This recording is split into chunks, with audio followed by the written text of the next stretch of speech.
Oke,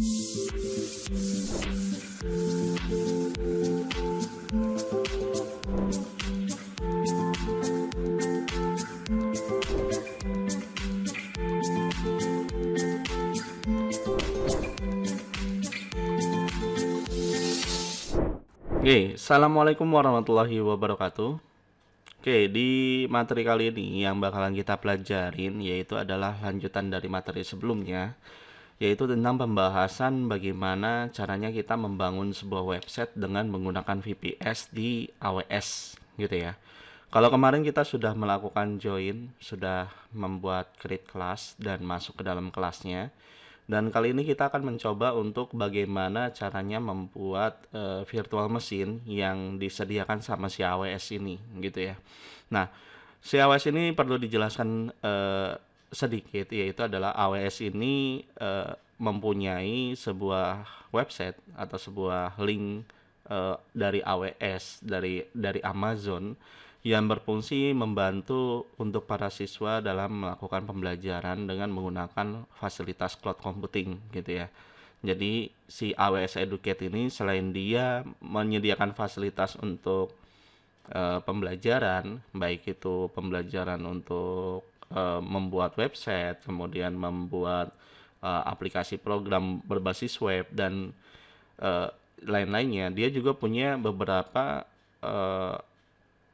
peralatan yang bisa kalian gunakan untuk mengembangkan ide-ide kalian gitu.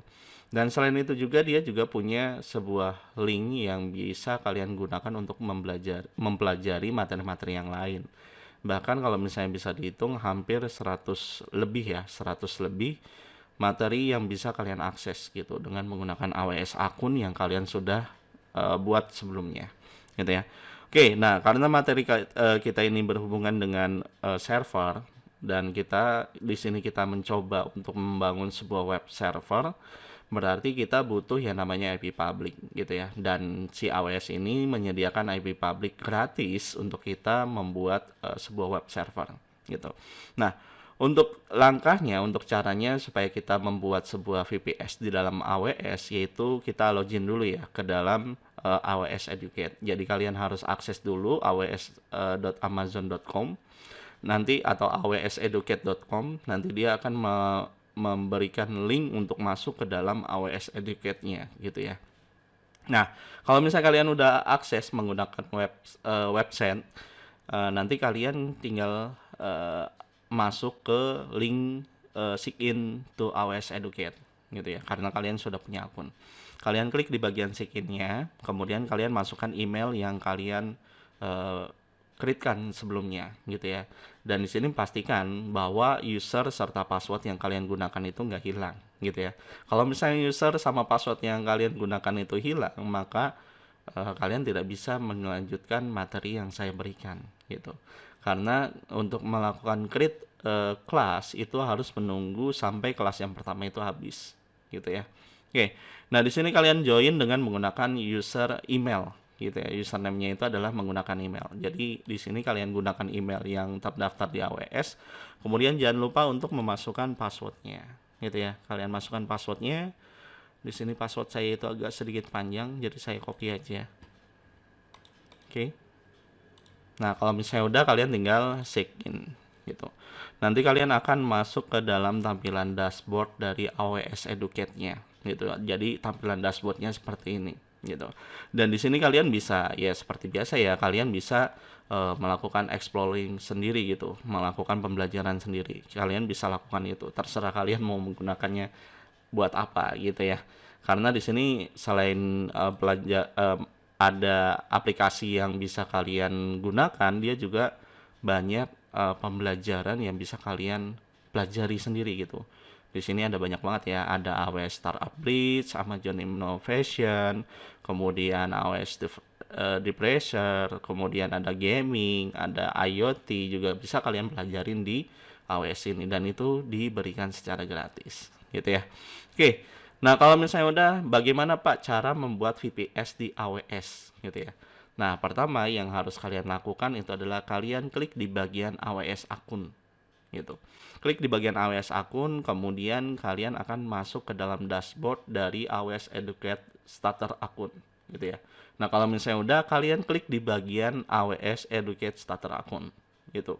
Nah, di sini untuk login di apa namanya di AWS akun dengan si aplikasi itu berbeda gitu ya. Kalau misalnya di AWS akun biasanya digunakan untuk sebagai manajemen kelas dan juga untuk pembelajaran berbasis video seperti yang tadi ya, ada mobile, ada IoT, ada segala macamnya gitu. Sedangkan untuk Lab Voucharium ini adalah pihak ketiga yang menyediakan untuk peralatan-peralatan yang mendukung pembelajaran kalian di AWS Educate gitu. Jadi beda gitu ya. Oke. Nah, di sini kita akan ditampilkan sebuah dashboard baru yaitu dari Vocarium gitu ya. Dashboard ini berfungsi untuk melakukan pembelajaran dengan aplikasi bawaan dari AWS Educate juga gitu ya. Dan di sini kita akan melihat status akun yang kita miliki mulai dari user, kemudian sama dolar gitu ya, sama dolar, sama apa ya disebutnya ya, eh, ibaratnya modal lah, modal kita buat mempelajari AWS Educate ini gitu. Dan di sini dikasih yaitu sebanyak $75 dan itu lumayan banget gitu ya buat kita belajar soal VPS ini gitu. Jadi bentuknya itu seperti berbayar tapi sebenarnya gratis gitu ya, karena kita diberikan modal untuk mengakses VPS yang kita miliki gitu. Jadi seolah-olah benar-benar kita belajar secara real gitu ya. Oke. Nah, untuk masuk ke dalam aplikasi si AWS ini, yaitu kalian klik di bagian AWS Console gitu ya. Kalian klik di bagian AWS Console, nanti dia akan memunculkan tab baru di mana di sini adalah konsol dari server yang kita miliki di sana gitu ya. Oke. Nah, di sini untuk pilihan dari si AWS Console ini, AWS Management Console ini itu adalah fasilitas yang bakalan kalian gunakan untuk mempelajari materi-materi yang ada di AWS Educate gitu ya. Nah, karena di sini kita belajar untuk membangun sebuah server yang bisa diakses secara publik, berarti di sini kita membuat VPS gitu ya. Nah, untuk membuat VPS ini yang harus kalian gunakan itu adanya di bagian Launch Virtual Machine gitu. Atau biasanya disebut dengan EC2 gitu ya. Kalau misalnya di AWS orang nyebut VPS-nya itu disebut dengan EC2 gitu ya. Nah, selain AWS untuk virtual machine, di sini juga banyak banget ya aplikasi yang bisa kalian gunakan gitu. Dan mungkin nanti ada beberapa yang bakal kita gunakan juga gitu ya. Oke. Nah, kalau misalnya udah kalian klik di bagian Launch Virtual Machine, nah nanti dia akan memunculkan sebuah dashboard untuk pembuatan virtual machine kita gitu ya. Jadi tampilannya bentuknya seperti ini gitu. Nah, untuk langkah pertama, nah di sini ketika kita masuk ke dalam AWS Virtual Machine atau EC2, dia akan menampilkan dashboard untuk quick start-nya. Ibaratnya seperti itu ya. Quick start di sini berarti kita karena kita mau membangun sebuah virtual machine atau VPS, virtual private server, dia akan menampilkan dashboard pertamanya itu adalah pembuatan untuk VPS-nya gitu ya. Nah, karena di sini kita mau melakukan konfigurasi dan segala macam, kita perlu beberapa settingan terlebih dahulu gitu. Jadi jangan langsung masuk ke eh, apa namanya dashboard untuk startnya si AWS ini gitu ya. Nah, kalau misalnya udah masuk ke sini, berarti kita harus buat security-nya dulu gitu supaya waktu pas lagi kita selesai melakukan create virtual machine, kita bisa langsung meremote si server yang kita buat gitu ya. Nah, di sini kita keluar dulu yaitu dengan menekan tombol, bukan tombol ya, menekan link cancel and exit gitu ya. Nah, ini kita klik eh, exit dulu, cancel dan exit. Kemudian di sini kita perlu membuat sebuah key dulu gitu. Karena akan biar mempermudah kita untuk melakukan remote gitu ya. Nah, di sini kita buat key-nya dulu. Nah, caranya kalian scroll ke bawah di bagian samping ya. Kemudian kalian pilih key pair gitu ya. Nah, key pair ini adalah sebuah kunci yang digunakan untuk meremote VPS yang kita miliki di AWS Educate gitu ya, atau di EC2 gitu. Dan saya minta kalian supaya tidak kehilangan key pair-nya ini. Kenapa? Karena setiap kita membuat sebuah virtual machine pasti akan diminta key pair-nya gitu. Jadi kalau misalnya key pair kita hilang, berarti server-server yang menggunakan key pair ini itu tidak akan bisa di-remote gitu ya. Jadi saran saya adalah kalian jangan sampai kehilangan key pair-nya. Jadi simpan dengan baik-baik key pair-nya gitu ya. Oke. Nah, untuk membuatnya caranya gampang banget sih ya, tinggal klik di bagian create key pair. Kemudian kalian pilih di bagian bawahnya ini untuk format filenya itu adalah PPK gitu. Karena format file PPK ini digunakan untuk aplikasi putih gitu. Karena kalian pengguna Windows dan saya juga pengguna Windows juga sih.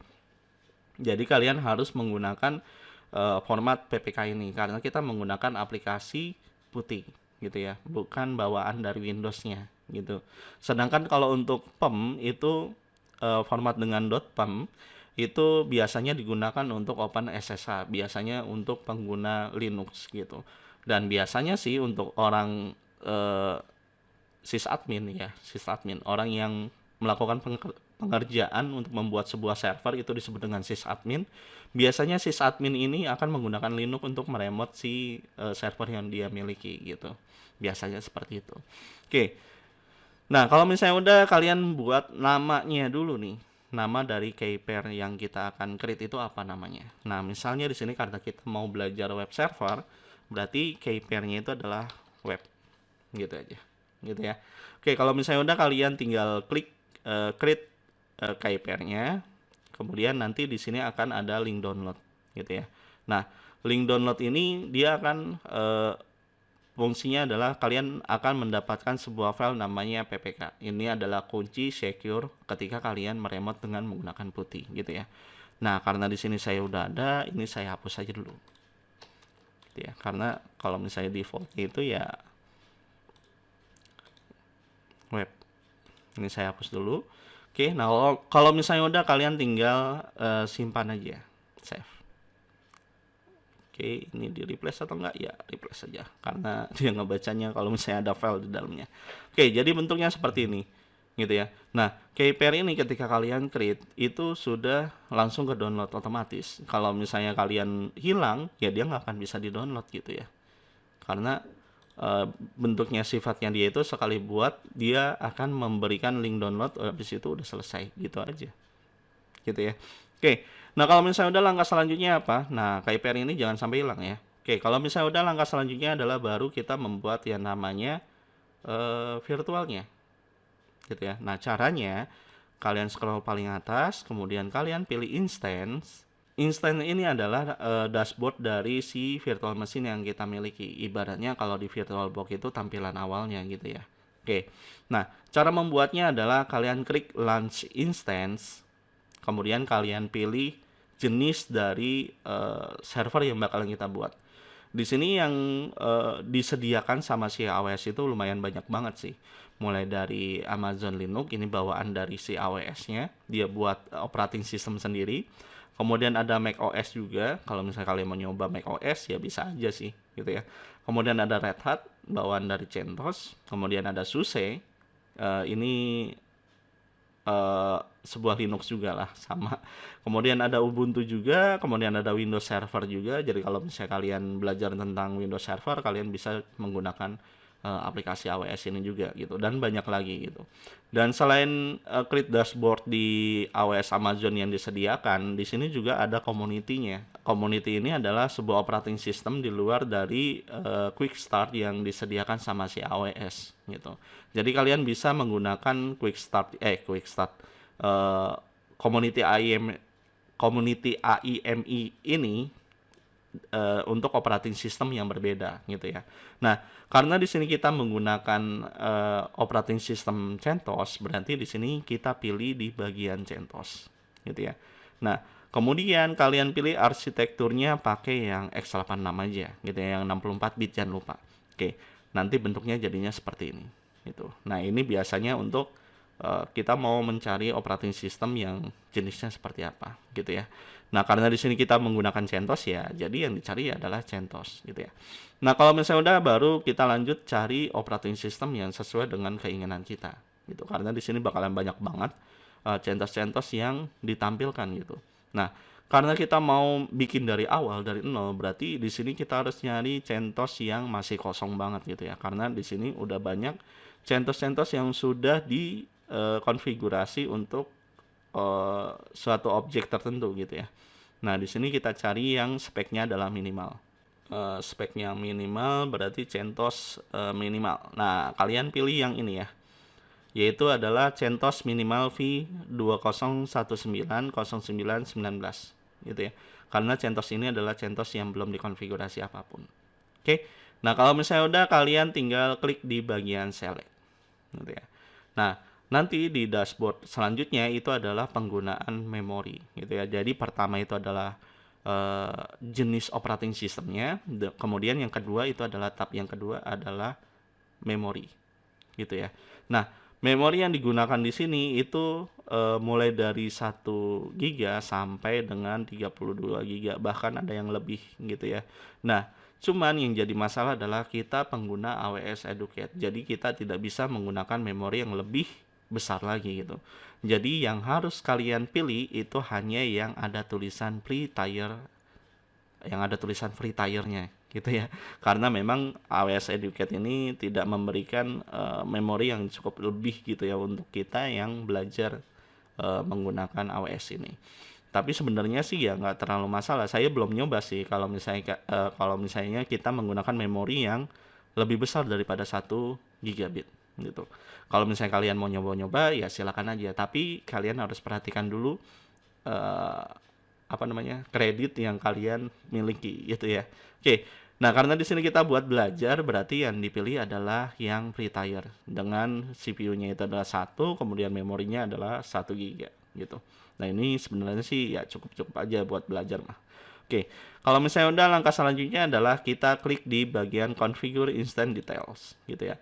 Nah, di bagian configure instant details ini fungsinya adalah untuk memberikan beberapa konfigurasi terhadap virtual machine yang bakalan kita buat atau VPS yang bakalan kita buat gitu ya. Sebenarnya sih untuk yang ini nggak terlalu banyak banget sih kita config, karena memang kita pilih yang default aja gitu ya. Oke, nah untuk review di konfigurasi instant details ini kita nggak perlu konfigurasi apa-apa. Nah, di sini kemudian kita klik next saja untuk menambahkan hard disk yang akan kita gunakan gitu ya. Nah, untuk hard disk yang kita gunakan di sini itu kalau misalnya defaultnya itu hanya dapat 8 GB aja gitu ya, by default gitu. Nah, untuk penggunaan hard disk yang punya akun AWS Educate itu cuma sampai 30 GB gitu ya. Nah, kalau misalnya lebih dari 30 GB ya berarti nggak bakalan bisa, karena memang Educate ini dikhususkan untuk belajar aja, nggak digunakan untuk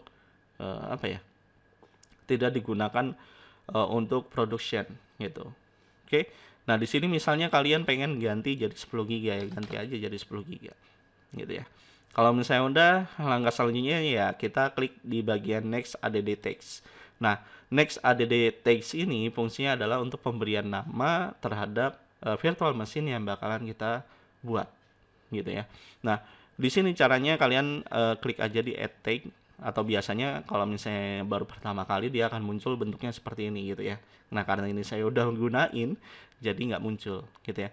Nah, di sini untuk key-nya kalian berikan nama atau name ya, bukan nama tapi name gitu ya. Nah, value-nya ini itu adalah nama dari VPS yang kita buat gitu ya. Misalnya di sini saya buat adalah web server gitu. Jadi nanti nama VPS-nya itu adalah web server. Oke. Nah, kalau untuk value ini bisa kalian bebas gitu ya, menggunakan apa, misalnya menggunakan nama kalian atau enggak ya terserah kalian. Tapi kalau untuk key-nya kalian harus gunakan name di sini gitu ya. Oke. Nah, kalau misalnya udah, kalian klik di bagian next configuration security group gitu ya. Nah, untuk security group ini itu fungsinya adalah untuk port-port yang dibuka sama si AWS Educate terhadap VPS yang kita miliki gitu. Fungsinya adalah ya kalau misalnya server kita sudah create, kemudian kita harus membuka protokol atau port yang ada di dalam VPS kita gitu supaya bisa diakses oleh orang lain gitu ya dengan menggunakan nama domain atau menggunakan IP address yang kita miliki gitu. Yang tentunya di sini kalian akan mendapatkan IP public yang bisa diakses oleh siapapun gitu. Oke.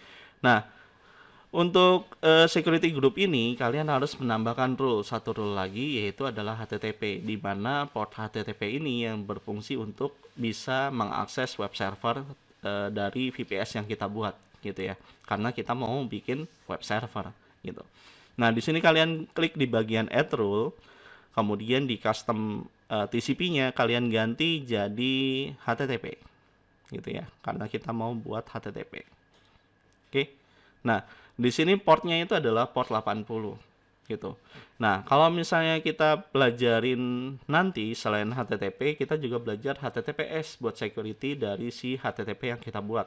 Makanya di sini add rule-nya lagi kita tambahkan lagi untuk yang HTTPS. Gitu ya. Kalian klik di bagian HTTPS gitu. Jadi untuk port dari HTTP itu adalah 80, kemudian HTTPS itu portnya adalah 443 gitu ya. Oke. Nah, kalau misalnya udah, karena kita mau membuat grup baru, karena baru pertama kali, di sini kalian ganti namanya di bagian launch wizard ini untuk security group yang bakalan kalian gunakan gitu. Nanti security group ini bisa kalian gunakan untuk VPS yang lainnya gitu. Ibaratnya seperti itu modelnya. Oke. Nah, kalau misalnya udah di sini misalnya untuk web server gitu ya. Jadi security grupnya itu adalah web server. Nah, kalau misalnya udah kalian klik di bagian preview and launch gitu ya.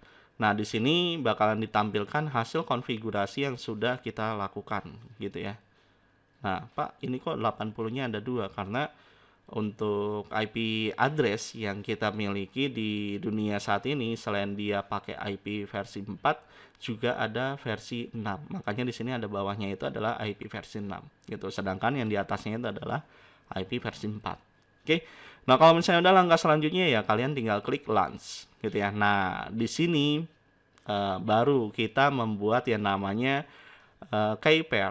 Fungsinya adalah untuk memberikan security terhadap akses yang kita lakukan gitu ya. Security di sini maksudnya adalah bagaimana caranya kita melakukan remote agar ketika kita melakukan remote antara si komputer remote dengan servernya itu terjalin komunikasi yang secure gitu. Makanya dibutuhkan yang namanya key pair gitu ya. Nah, karena kita sudah membuat key pair-nya sebelumnya, maka di sini akan muncul nih key pair-nya gitu. Kalau misalnya di sini nggak ada, seperti ini ya, web ya. Kalau misalnya ini nggak ada, berarti kemungkinan kalian belum membuat key pair-nya, gitu ya. Nah, kalau misalnya udah, langkah selanjutnya adalah klik di bagian I acknowledge that I have access to the select private key, gitu ya. Jadi di sini mengindikasikan, menjelaskan lagi bahwa saya sudah punya key-nya dari si webnya ini ya, karena sebelumnya kita sudah buat gitu ya. Nah, di sini kalian klik aja, kalian centang, kemudian pilih launch instant, gitu ya. Nah, nanti dia akan melakukan pembuatan dari si VPS yang kita create gitu ya.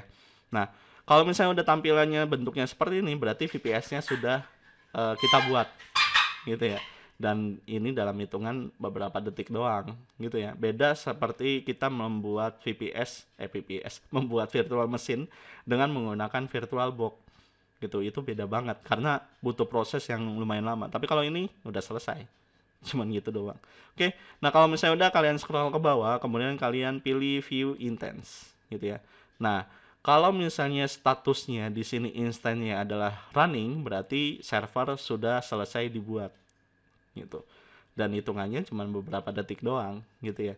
Nah, kalau misalnya udah kalian klik di bagian web servernya, nanti di bawahnya ada sebuah dashboard yang berfungsi untuk memonitoring terhadap server yang kita miliki gitu ya, mulai dari security yang digunakan itu apa gitu ya, portnya apa aja, Nah, ini bisa kelihatan di sini.